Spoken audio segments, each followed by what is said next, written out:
अस्सलाम वालेकुम नाजरीन, मैं हूं अजीम सियाल, जर्नलिस्ट घोटकी सिंध से। नाजरीन, आज बड़ी ख़बरें हैं हमारे पास। आज एक तो अफसोसनाक वाक़या हुआ है बलूचिस्तान में खुजदार के इलाके में आर्मी की इस पब्लिक स्कूल की बस पे हमला किया गया है। दहशत गर्दों ने हमला किया है बज़रिए बम के ज़रिए, जिसमें 5 बच्चे समेत 36 जो स्कूल जाने वाले बच्चे हैं 5 वो शहीद हो गए। उसके अलावा 36 से ज़्यादा ज़ख्मी हैं। इंतहाई अफसोसनाक ये ख़बर है।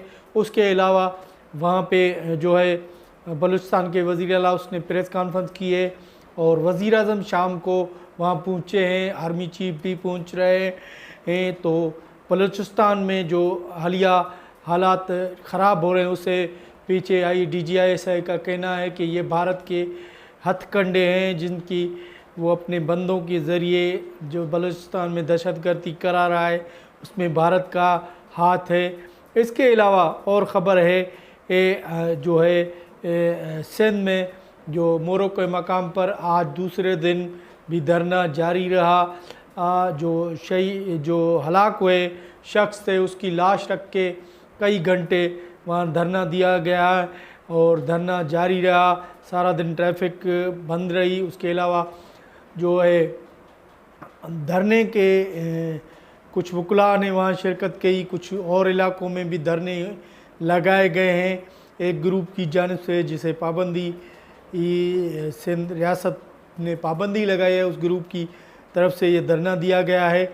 और धरने के शाम दारे तक जो है अभी जो इतला है वहाँ के DSP और SHO को मुअत्तल करके हटाया गया है। वहाँ नए DSP और SHO मुकर्रर किए गए हैं।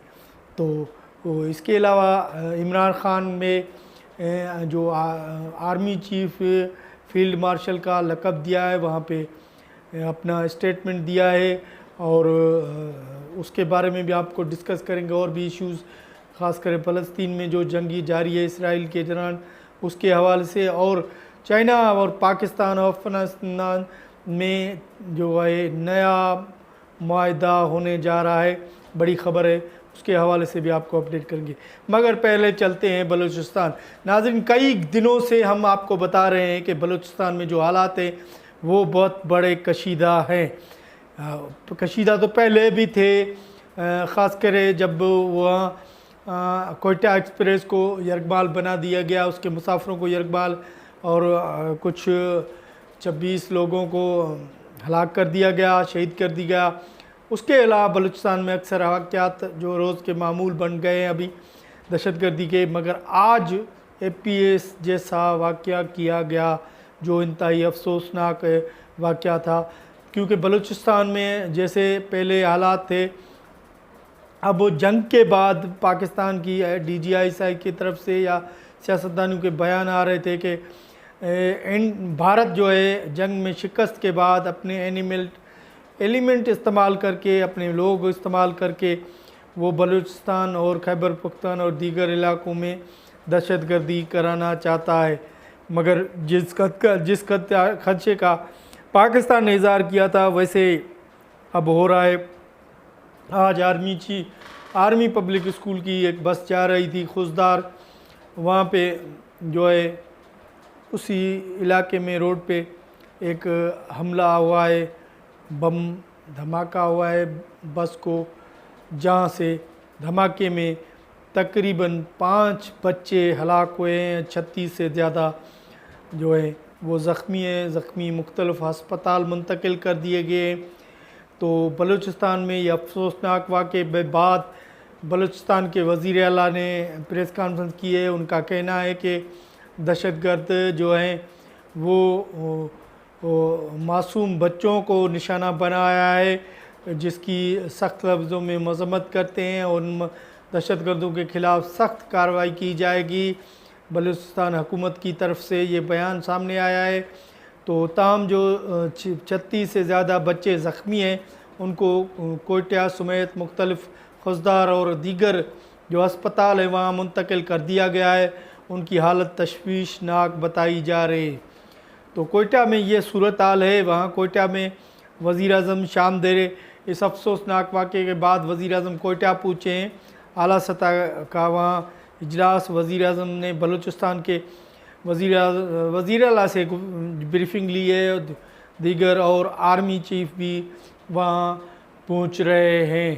तो अफसोसनाक दहशतगर्दी के इस वाक़े की हवाले से जो IPS जो पहले हमला हुआ था पेशावर में, बच्चों को निशाना बनाया जाता था, उसी की एक कड़ी बनाई गई है एक बार फिर, जिसमें DGISI की तरफ से एक ट्वीट जारी किया, बयान जारी किया गया है कि इसमें भारत का उन लोगों को इन्वॉल्वमेंट है जिन्हें भारत पहले खदशात थे भारत ये करा सकता है पाकिस्तान में दहशतगर्दी, खासकर पाकिस्तान की तरक्की और हालिया दिनों जो भारत की तरफ से भारत और पाकिस्तान के दरमियान जंग के माबेन पाकिस्तान की कामयाबी और भारत की रुसवाई हुई उसके बदला लेने के लिए ऐसी कार्रवाइयाँ भारत कर सकता है। तो DGISI ने कहा कि ये जो भी इन्वॉल्वमेंट है उन बच्चों को निशाना बनाए, उनको कड़ी से कड़ी सज़ा दी जाएगी, दहशतगर्दों को गिरफ़्तार कर लिया जाएगा और उन्हें बहुत बड़ी सज़ा दी जाएगी। तो बलूचिस्तान में ये हालात वहाँ पे ऐसे हैं। और उसके अलावा और बड़ी ख़बर है, पाकिस्तान के जो वज़ीर ख़ारजा हैं, ये नायब वज़ीर आज़म इसहाक़ डार साहब, वो परसों चाइना पूछे थे, चाइना के हमशीर वज़ीर ख़ारजा से मुलाकात की थी। आज उसके मुलाकात जो कल हुई है उसमें अफ़गानिस्तान के वज़ीर ख़ारजा भी शामिल हुए हैं। तो ये बड़ी इंडिया को शिकस्त है, ये भारत को शिकस्त है, ख़ास कर अफ़गानिस्तान की इस बैठक में शिरकत करना एक बड़ा जो है पाकिस्तान की हिमायत करना और इस मंसूबे में शामिल होना पाकिस्तान के लिए और चाइना के लिए एक फ़तह है। और जिसके माबेन जो पाकिस्तान पाकिस्तान और अफ़गानिस्तान और चाइना जो मिल के जो है CPEC बना रहे हैं, CPEC 2 जो अफ़गानिस्तान तक बन रहा है, पाकिस्तान की हदूद से चाइना और पाकिस्तान मिल के अफ़गानिस्तान से बना रहे हैं। तो अफ़गानिस्तान में जिसके तरक्की के वसाइल बढ़ेंगे और पाकिस्तान में भी कारोबार का सिलसिला अफ़गानिस्तान से बढ़ेगा, चाइना से बढ़ेगा। तो उसी माबेन उन सिलसिले में भी बातचीत हुई है। ये खुशाइन बात है। पाकिस्तान जैसे जंग के बाद जो है पाकिस्तानी जो मईशत में बेहतरी हुई है और वसाइल में और मुख्तलिफ़ ममालिक में जो पाकिस्तान के मुआहदे हो रहे हैं कारोबारी और दीगर तरक्की की वजह से, तो उनकी ये बड़ी कवर है। तो इससे जो है आइंदा कुछ दिनों में और मज़ीद पाकिस्तान की मईशत बेहतर होगी। चाइना ख़ास कर पाकिस्तान का एक बहुत प्यारा भाई जैसा मुल्क है, उनकी कोशिशों से ये मामला चाइना का और अफ़गानिस्तान और पाकिस्तान के बन रहे हैं, जिससे मोटरवे बन रहा है, जिसकी CPEC बन रहा है, जिसके सिलसिले में तीनों मुल्क के वज़ीर ख़ारजा बैठे हैं, उनकी बैठक हुई है। इसके अलावा और ख़बर है कि सिंध में मोरो के मुकाम का एक कलअदम तंजीम जिसे रियासत ने कलअदम करार दिया है, उसकी गुज़िश्ता दिनों ने हमें गुज़िश्ता वीलॉग में भी आपको बताया था।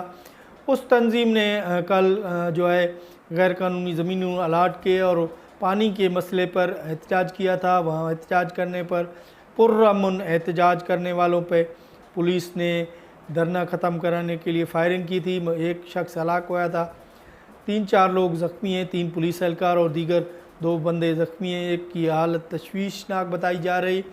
तो घरू वज़ीर जो ज़िया लंजार हैं उसके घर पर धावा बोल दिया गया था, आग लगा दी गई और वहाँ तोड़ फोड़ की गई, गाड़ियों को जला दिया गया था और पुलिस आमने सामने हो गई थी। तो कल का ये हालात है, आज भी दोबारा वो हालात वही नज़र आए। आज सुबह को भी पुलिस की और मुजाहिरीन को जो धरने लगाए बैठे हैं उनके आपस के दरमियान चक्रियाँ हुई हैं, फायरिंग हुई है, आंसू गैस छोड़े गए और धरने अब तक धरना वो जारी था। और उसी धरने की हिमायत में मुख्तलिफ़ मकामात पे और धरने भी दिए गए हैं। उबाड़ो और दीगर शहरों में भी धरने लगाए गए हैं। तो इस धरने में वकुला के कुछ वकील बिरादरी के अफराद भी शिरकत के, उन्होंने हिमायत की है, मगर वो पुरअमन एहतजाज की हिमायत कर रहे हैं वकुला, ना कि वो इंतहा पसंदी और दहशतगर्दी और जो पुरतशद्दुद वाक़े उनकी हिमायत नहीं कर रहे। आज सारा दिन धरना रहा और लाश रख पे जो शख्स वहाँ पर हलाक हो गया था, एक कालाधन तंजीम के कारकुन, उनकी लाश रख पे धरना दिया गया था।